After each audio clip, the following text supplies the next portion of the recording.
Good evening, everyone.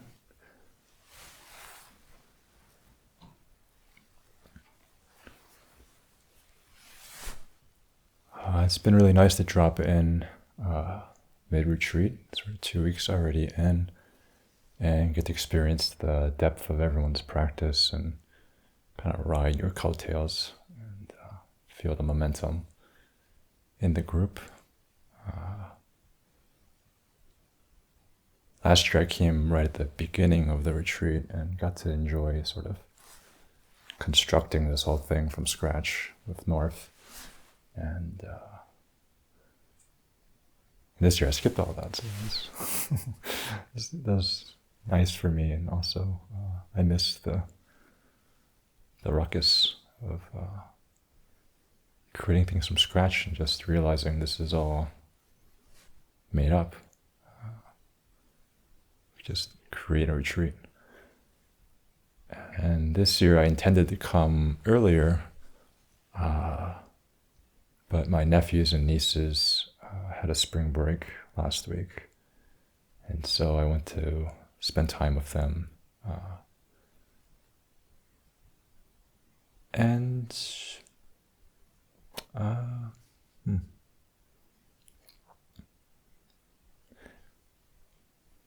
It was kind of like what I imagined this retreat is for some of you. You know, there's ups and downs, and it wasn't what I expected, and it was very heartbreaking at times, and painful at times, and also deeply loving and connected, and felt really good to create some positive memories with my nephew and nieces.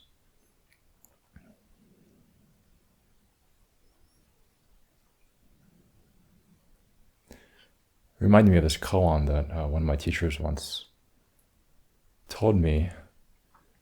I don't remember the full context, but he was traveling and someone asked him this question of, if a Buddha meets someone that's grieving or sad, does the Buddha get sad too?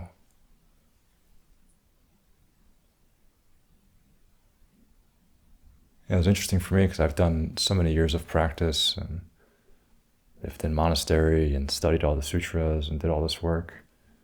And then when I was confronted with my loved ones, and then I react, or I feel sad, or I feel heartbroken, is that a positive sign? Does that mean the practice has been working? Or has all those years of practice just been a sham? And yeah, this is a real inquiry of, we say that awakening is the most important thing. Awakening can save all beings. But what does that really mean? Or what does that really mean in our lives?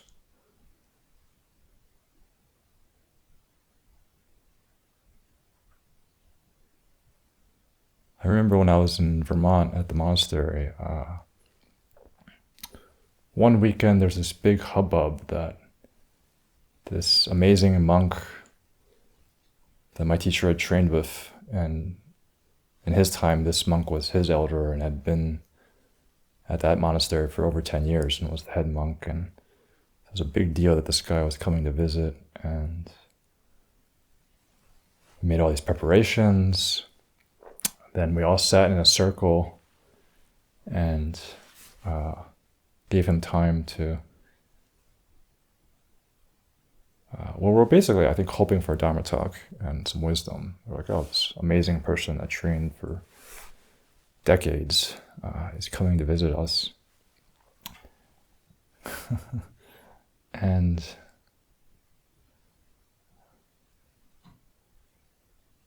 again, the expectations and hopes were dashed. The first thing he said was, I don't think I have much to offer you. What I can offer you, though, is if any of you ever need help, I will give you $1,000, no questions asked. Just reach out to me and I'll give you some money.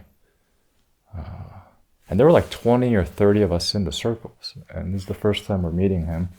It was like, oh, wow, that's unexpected. Okay. And then we asked for a talk, and he was like, well, I don't really have anything to say, but if you have any questions, I can answer whatever questions you have. He did that Zen thing where he just sort of, nothing came out the way we hoped or expected. And we asked him, like, so after you left Sogenji, what was that like? Are you living your vow? Are you saving all living beings? What's that like?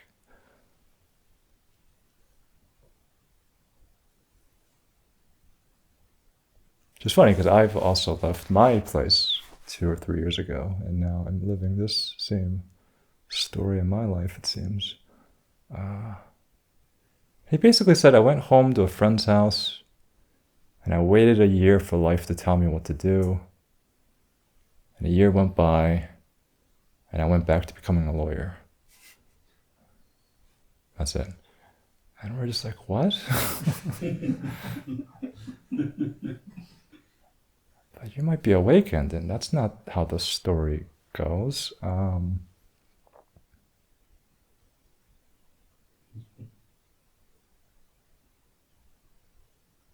Are Buddhas lawyers? Is that a thing? Can you be a Buddhist lawyer? I don't know.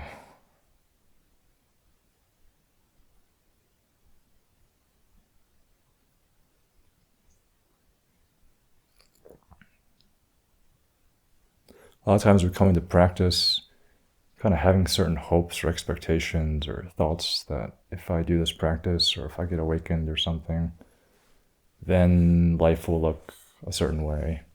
Then all my problems will be fixed. I was really heartened when North mentioned yesterday the breath work and how this practice doesn't necessarily touch all the realms of our path or our psyche. It's definitely been an exploration I've been doing the last few years. And so again, this question of what is this practice for? Why am I doing this practice? What am I hoping this practice will do to me or for me or with me or against me?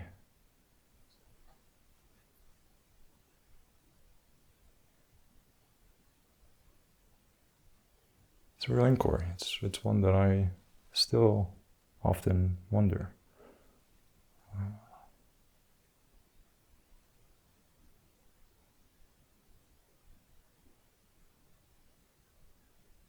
If we look at the Buddhism 101, it says the first noble truth, suffering exists.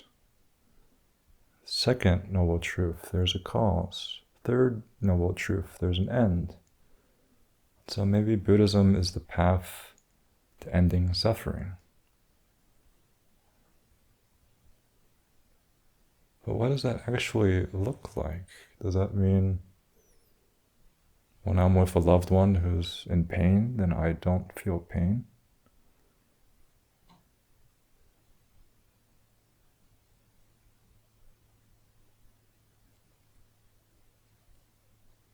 Right now, I live in Asheville, North Carolina.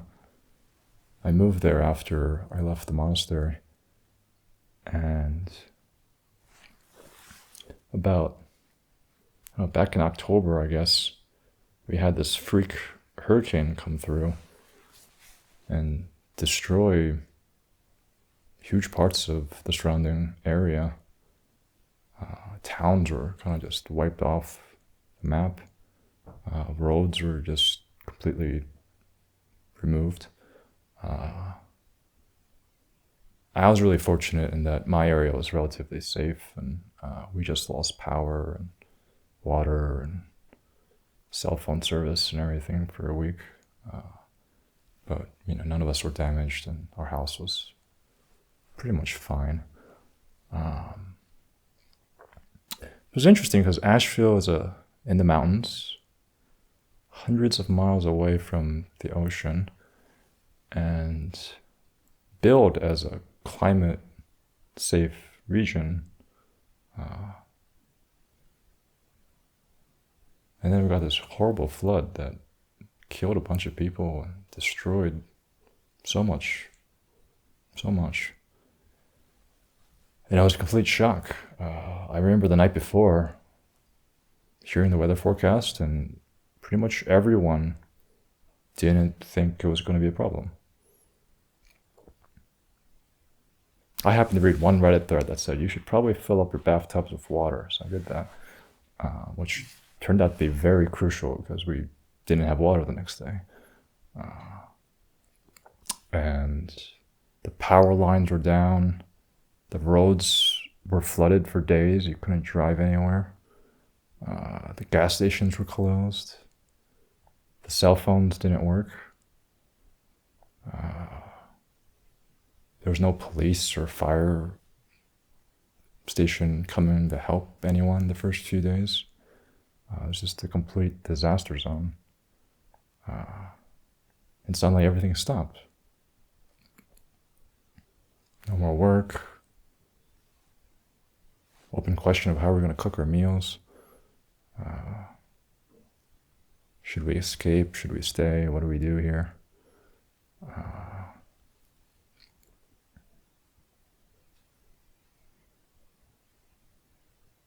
It's funny because everyone I live with, not everyone, most of the people I live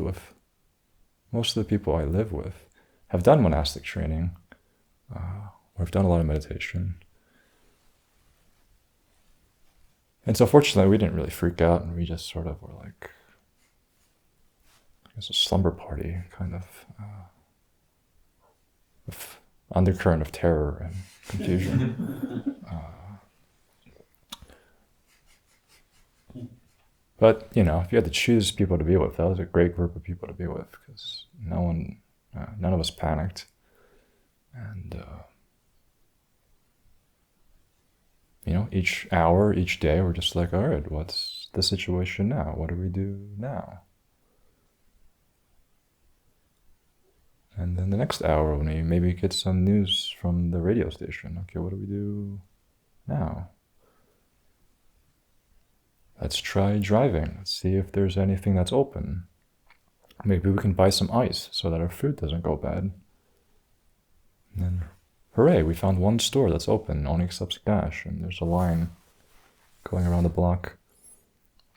But we got ice and flashlights. That's great. And then the next day, and the next day. And, again, we were really blessed. We eventually evacuated and went somewhere else, and stayed at some friend's house for a few days and waited for things to recover. But there's an element of, collectively my house has done decades of practice, and still tragedy comes knocking on the door. No matter how many hours of practice, maybe with the rare exception, if you're like a really realized Tibetan master that can manipulate matter or something, or fly into other realms. I can't speak to that, that's not my wheelhouse. But outside of that, barring that, in the human world, tragedy still comes knocking at our door. And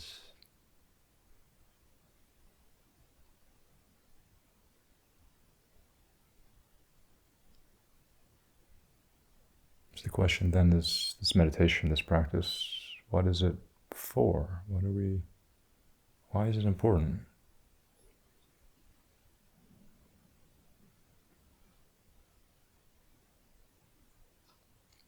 Is this practice making us more responsive, more able to be with changing circumstances, more able to relate to the great range of emotions and feelings and sensations and joys and pains we experience in this body and mind? Are we able to confront tragedy without turning away and wanting to isolate our hearts or crumble under the pressure and tragedy?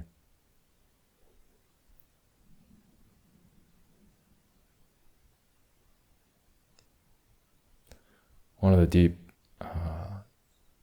grief or sadness for me seeing my family in Seattle was just seeing how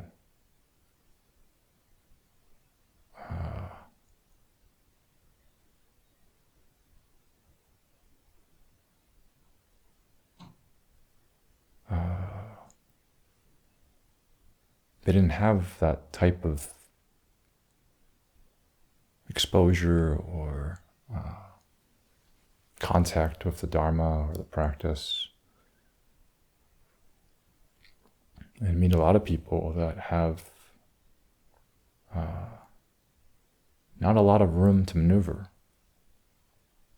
There's a certain prescribed path that says, if you do this and this and this, then that is what a happy, good life is. And it turns out you can do all those things, and a hurricane can happen, an injury can happen, a sickness can happen, a death can happen. Well, death will definitely happen. And following the prescribed norms and prescriptions that we're told turn out aren't a guarantee for good life.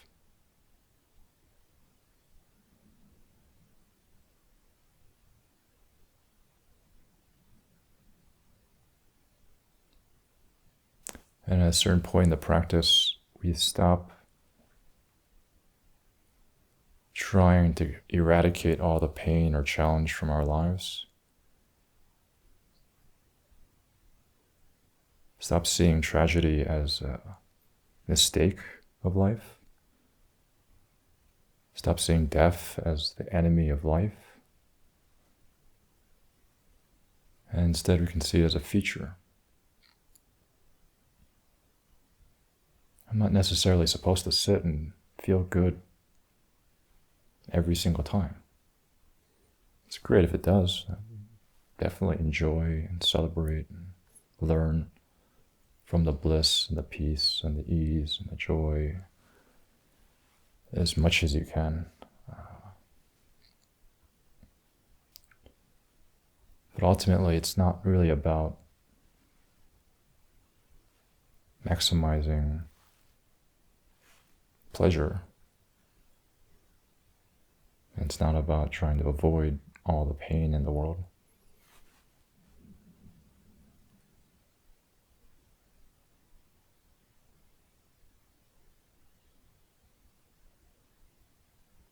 If I meet someone in suffering, do I also feel pain? Do I also feel sad?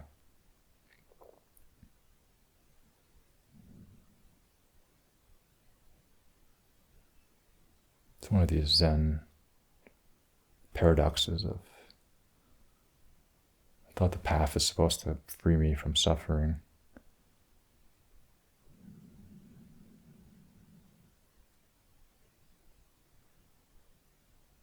And it's also supposed to help me save all living beings.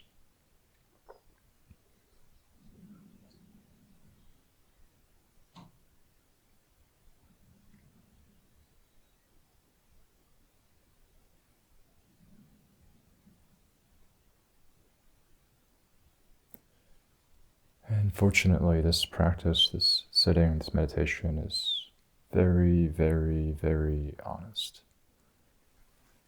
And it makes us very, very, very honest people. Because all of our hopes or expectations or projections or prescriptions or thoughts or ideas about what's supposed to happen or what this practice is supposed to give me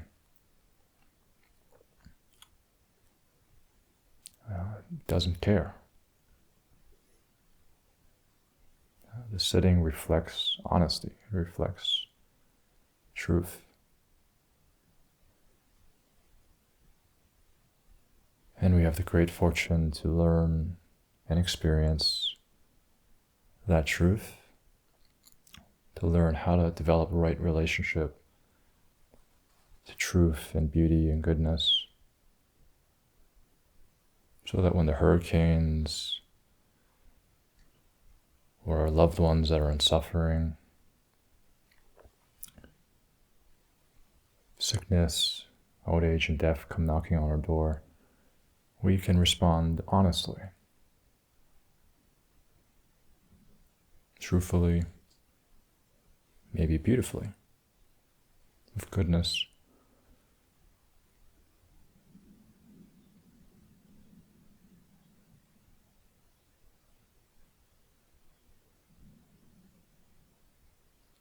And it's a great feat that all of you are proactively leaning into facing and learning and digesting that truth, not waiting for those challenges to come knocking on your door, but actually proactively welcoming, inviting, allowing, accepting those to come up as they are, when they do come up. Not that you have to go seeking for it, not that you need to solve it or find them. They're there. They're definitely there.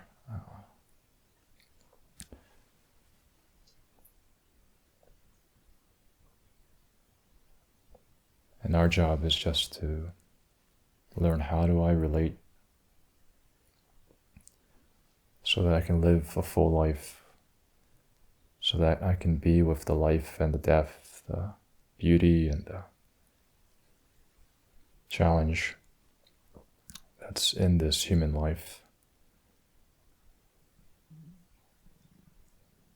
And to whatever extent in my practice I've realized and grappled with and experienced and learned,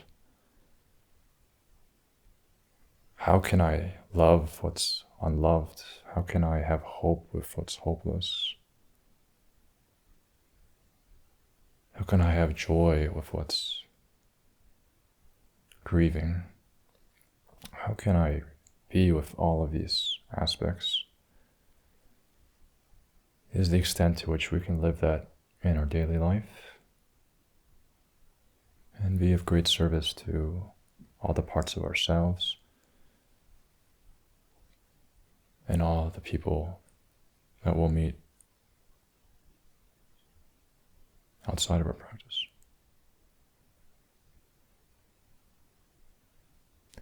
So thank you for your good work, and I hope this is useful somehow to navigate and ask this question of what this practice is for me, and how can I learn to live this bodhisattva ideal that we're all striving for.